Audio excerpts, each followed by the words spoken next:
dan jangan ganggu Pak Jokowi dalam hal ini. Karena beliau dalam hal ini tidak tahu sama sekali, tidak tahu apa-apa dalam hal ini, dalam isu ini gitu ya. Jadi itu urusan saya, Muldoko ini, bukan selaku KSP. Itu Muldoko ini.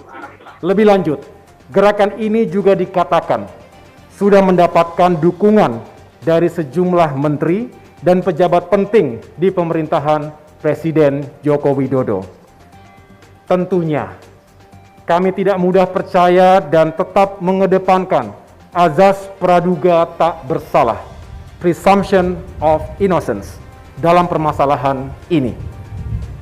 Karena itu, tadi pagi, saya telah mengirimkan surat secara resmi kepada yang terhormat Bapak Presiden Joko Widodo untuk mendapatkan konfirmasi dan klarifikasi dari beliau terkait kebenaran berita yang kami dapatkan ini. Sehubungan dengan hal itu, saya akan menyampaikan penjelasan tentang gerakan politik yang bertujuan mengambil alih kekuasaan pimpinan Partai Demokrat secara inkonstitusional tersebut. Sebagai pembelajaran bagi kita, karena hal ini bisa terjadi pada partai politik lainnya. 10 hari yang lalu, kami menerima laporan dan aduan dari banyak pimpinan dan kader Partai Demokrat, baik pusat, daerah, maupun cabang, tentang adanya gerakan dan manuver politik oleh segelintir kader dan mantan kader Demokrat, serta melibatkan pihak luar atau eksternal partai yang dilakukan secara sistematis. Gabungan dari pelaku gerakan ini ada 5 orang, terdiri dari 1 kader Demokrat aktif, 1 kader yang sudah 6 tahun tidak aktif, 1 mantan kader yang sudah 9 tahun diberhentikan dengan tidak hormat dari partai karena menjalani hukuman akibat korupsi, dan 1 mantan kader yang telah keluar dari partai 3 tahun yang lalu. Sedangkan yang non-kader partai adalah seorang pejabat tinggi pemerintahan yang sekali lagi sedang kami mintakan konfirmasi dan klarifikasinya kepada Presiden Joko Widodo.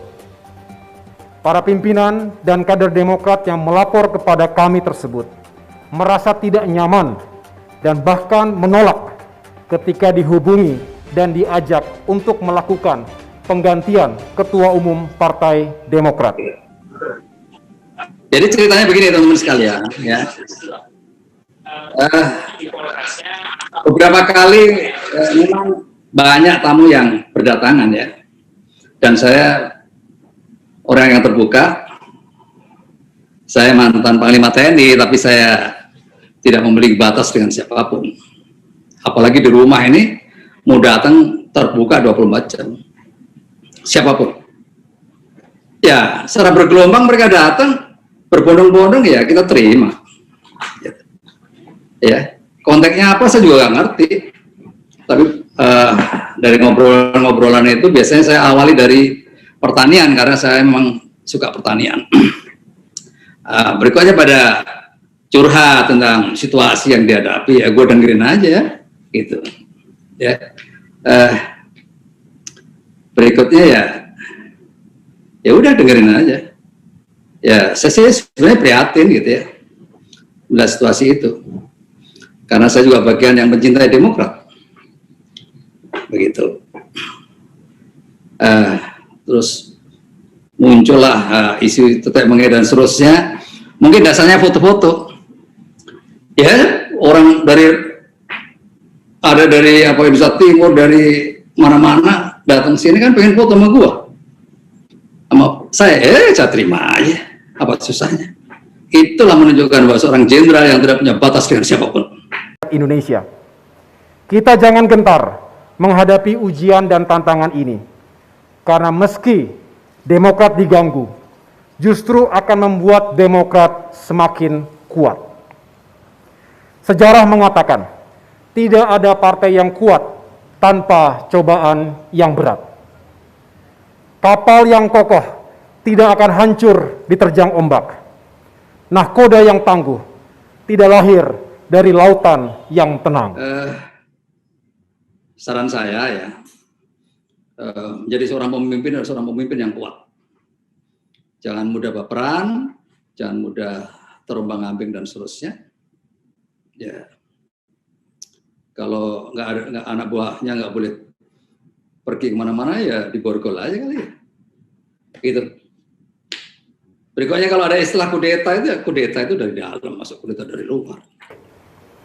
Saya masih ingat pesan terakhir dari para senior saya sebelum saya bergabung ke politik. Mereka mengatakan, Gus, kualitas seorang perwira dimanapun ia berada, baik ketika aktif di militer maupun di masa purna tugas, bukan ditentukan oleh pangkat dan jabatan, tetapi oleh karakter dan etika keperwiraan serta sifat-sifat kekesatriaannya.